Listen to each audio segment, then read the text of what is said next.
Hi there. So at this point in the term, we're at the point where we've already created a relief block, and that relief block in this case may have been made out of cardboard, but it could also, these processes that I'll be talking about can also work if you have a wood block that you've carved, a linoleum block that you've carved, any sort of relief block. It could have been built out of scratch foam or craft foam. The ideas all are we can do the same processes regardless of what the materials are made of.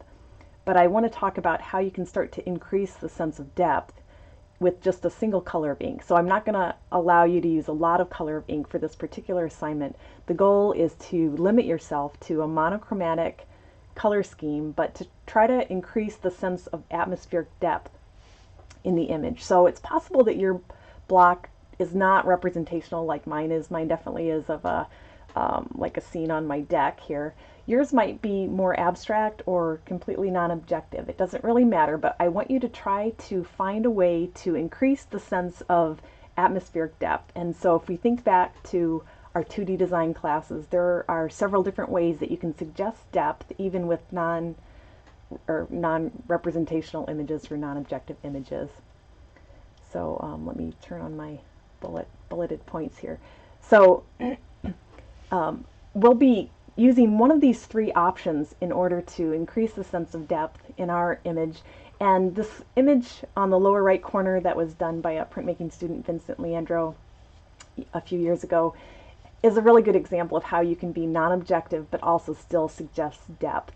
So if we look at this image, there's a couple things going on. One is we have a range of contrasting values. So the greater the contrast between the color of ink that you use and the color of your paper, the more that part of the image is going to appear to be closer to the viewer. So in this image, the really solid black, mostly vertical marks are the ones that appear to be closest to us against that kind of grayed out background.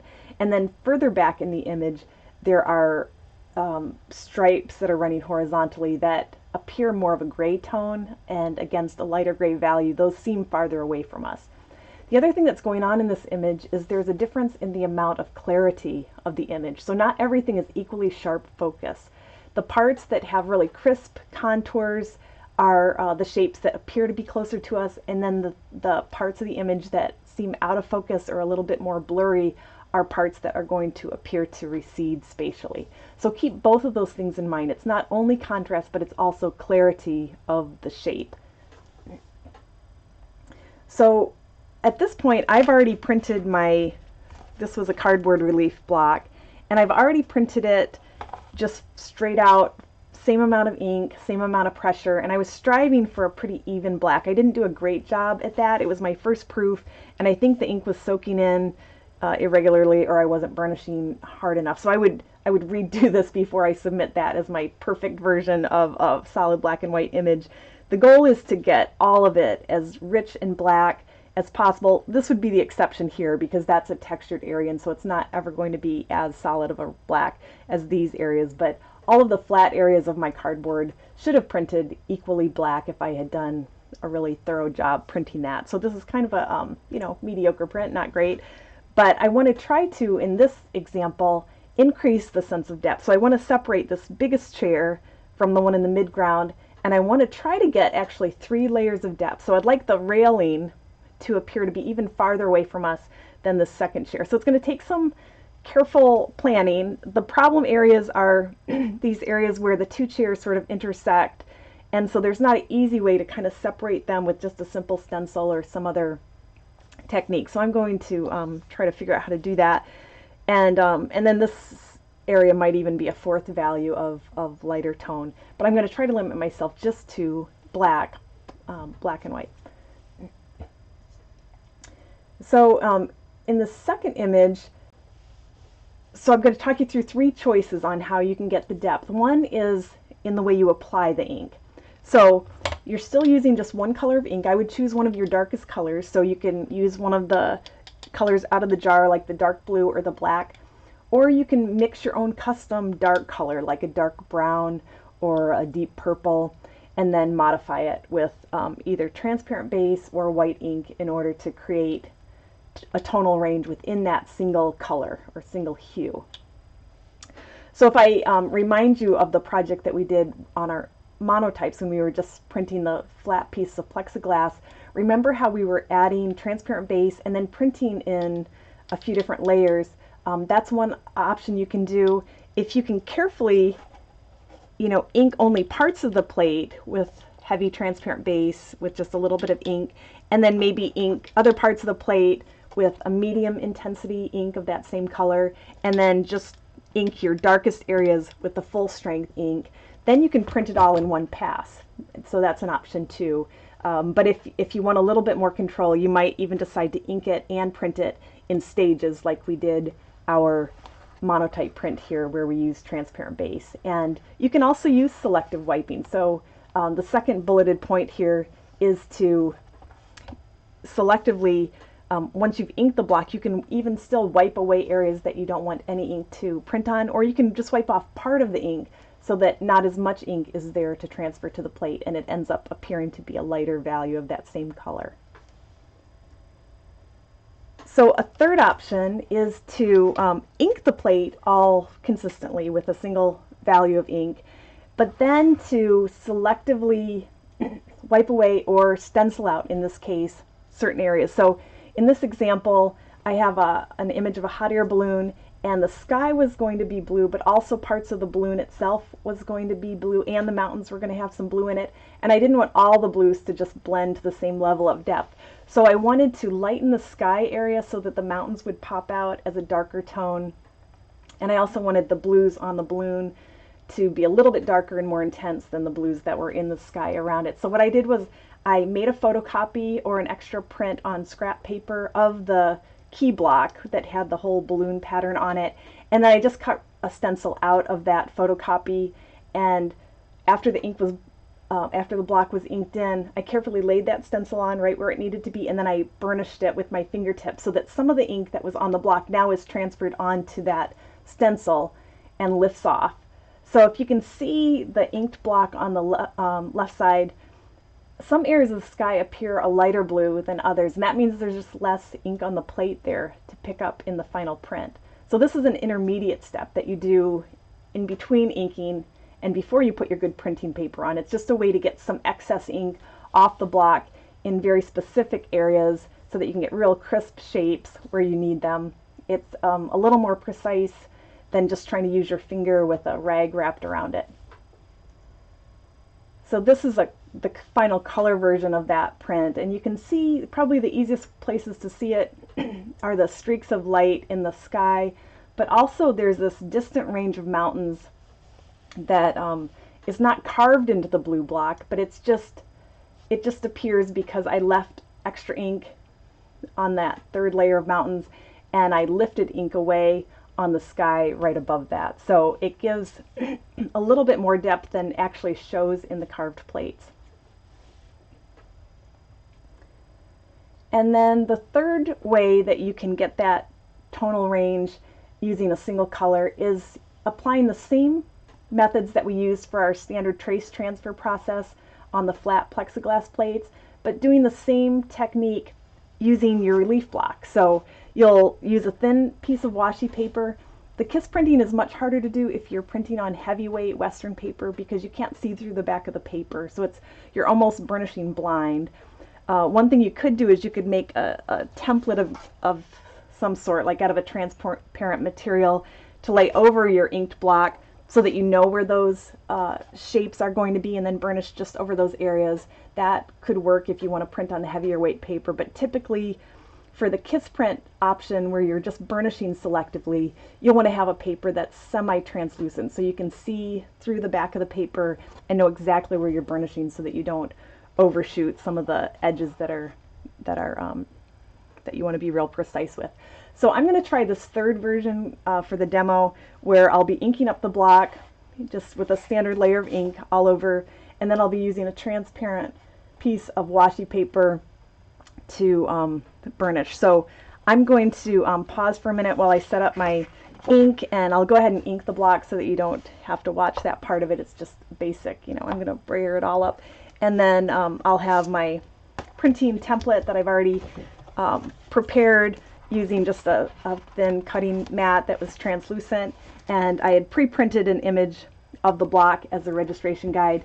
I've reversed it so it goes the same way as the plate. That doesn't really matter so much. I mean, you could just get by with a rectangle that's the right shape since this is just a single color print, but I'll be using this later for another demo where we're registering two different colors, and it's going to be more important that we know where those chairs are in there.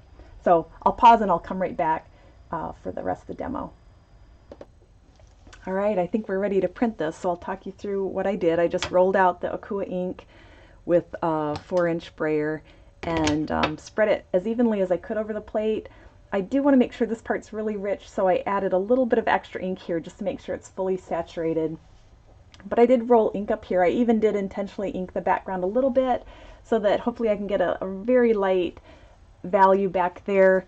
I was worried it might be a little bit too dark, so I took a baby wipe and did a little bit of selective wiping there before I want to lay the paper down. I also cleaned up a few little areas where the brayer had dropped down in between these lines. So since my plate has been sealed with some white acrylic, I was able to just kind of wipe those areas mostly off the plate. Hopefully they aren't going to print at all.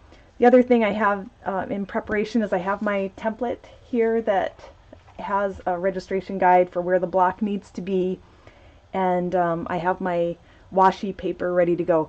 The other thing I was a little concerned about is now that this is kind of a slick surface, I was worried that this block might be sliding around too much as I'm printing it, and I didn't want to have problems with, as I'm proofing it, getting the paper back in the right spot. So I cut a piece of this really thin non-skid carpet backer, and I'm going to lay it down on my registration template and put my block on there. So hopefully there's less chance that it's going to be slipping around on the registration guide as I print it.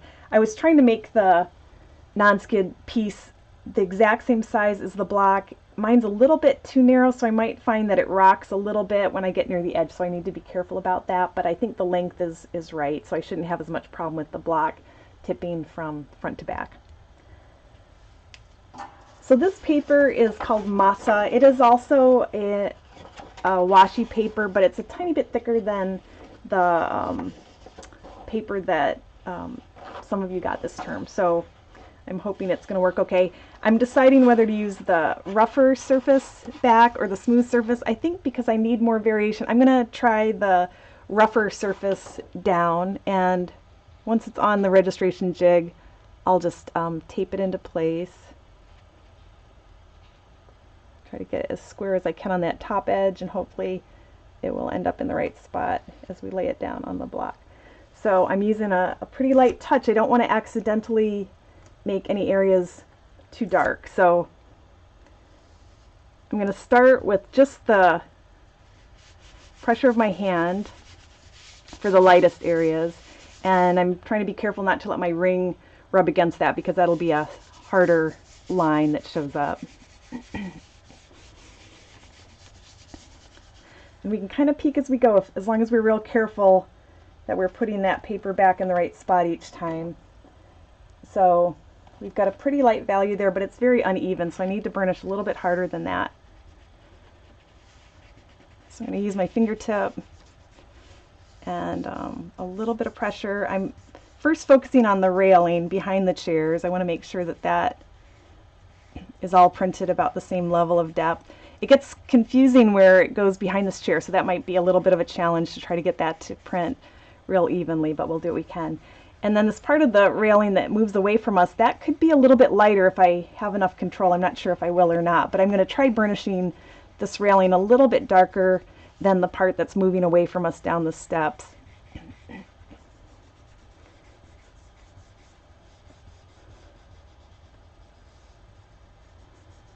All right, and then this chair in the mid-ground needs a little bit more pressure, so again, I'm right now just using my fingertips, but pretty soon I'll need to go into using a little bit more rigid surface. So I'm going to see if I can get enough variation just using my fingertips, because I want to save the highest pressure for that chair in the foreground.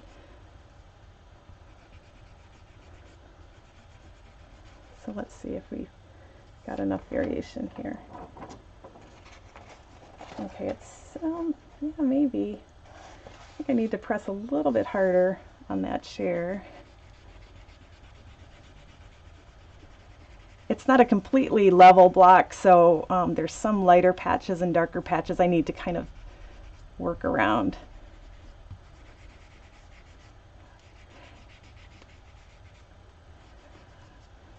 So I'm going to try to burnish this handle a little bit more, or this armrest, a little bit more than the back of the chair that's behind it, to help pop it out a little bit in front of the most distance part of that second chair. So I'm kind of thinking of the front corner of this chair as being a little bit closer to us than the back of that same chair.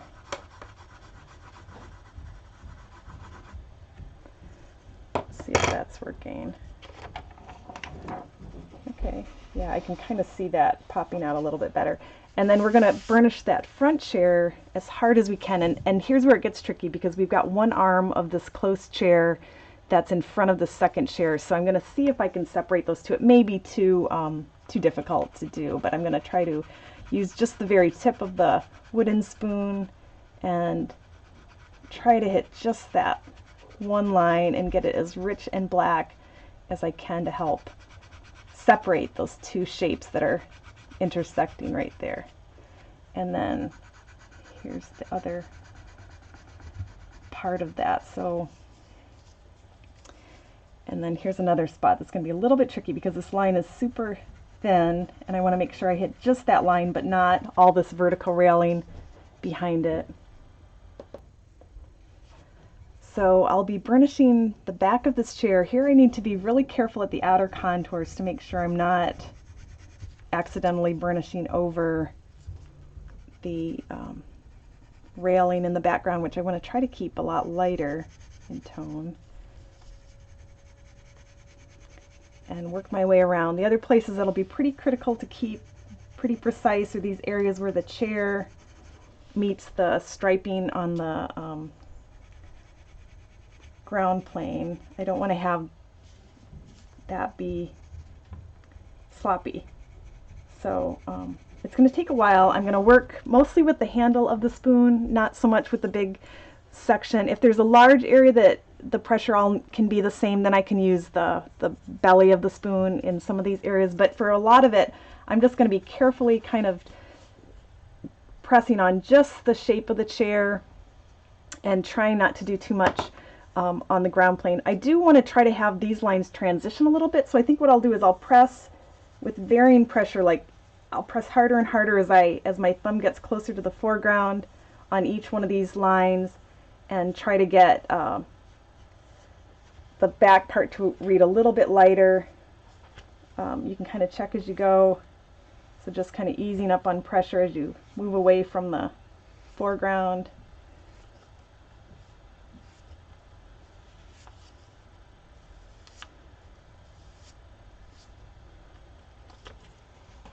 So I'm getting a little bit of a transition. This area has been problematic. I think maybe when I cut it, I've got more of a raised edge there, so I'm going to have to actually work a little bit harder to get the ink to transfer on that one, but we can do that off camera too. So I'm going to burnish for another 5 or 10 minutes, try to get a lot of as much value range as I can in here, and then we'll come back and show you how the results turned out. Okay, I've spent quite a bit of time burnishing. If you're using your thin washi paper, remember some sort of protective layer is going to be really helpful. It does need to be transparent so you can kind of see through as you're burnishing, but it'll help make sure that you don't accidentally rip your paper. So I did some transitional burnishing on these lines. I burnished this chair as dark as I could, and then tried to get a second value on this one and a third value here. It's pretty hard to get that many different levels of depth, but I think it worked moderately well. So we'll peel off the paper and take a look at the print. Get the ink plate out of the way.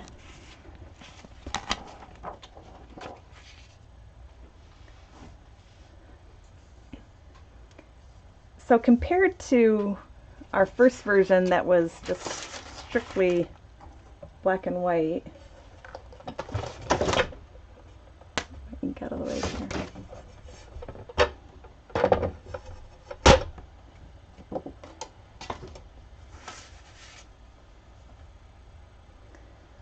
This was our first version that is pretty much all one level of darkness. There's not a lot of sense of atmospheric depth. Here we've improved that a little bit. I think the front chair is popping out more distinctly than the second chair. I had to be a little bit selective. I intentionally darkened this arm of the chair a little bit more so that it would stand out from the back of that second chair. And I was trying to also get this front leg of the chair to stand out a little bit more from the back of the chair. So it ended up getting very close to the same value as my front chair, which is not great, but you know, there's only so many values you can usually get out of a selective burnishing or kiss printing. So, and then I did try to make this beam a little bit darker than the part of the steps that move away from us. So this end piece is quite a bit further away from us than this one, so I wanted it to appear a little bit lighter. I think that worked pretty well. And then when I was burnishing the sky, instead of burnishing full strength with my wooden spoon, I just used my fingertips to burnish that part so that it helps fall back into space a little bit better than it did here. I think I was a little distracted by how crisp that dark at the top was. It seemed to pop that background out too close to us, and so I'm more satisfied with how it turned out here. But those are some ways that you can increase the sense of depth using just a single color of ink on a single print without doing multiple drops of the paper onto a plate.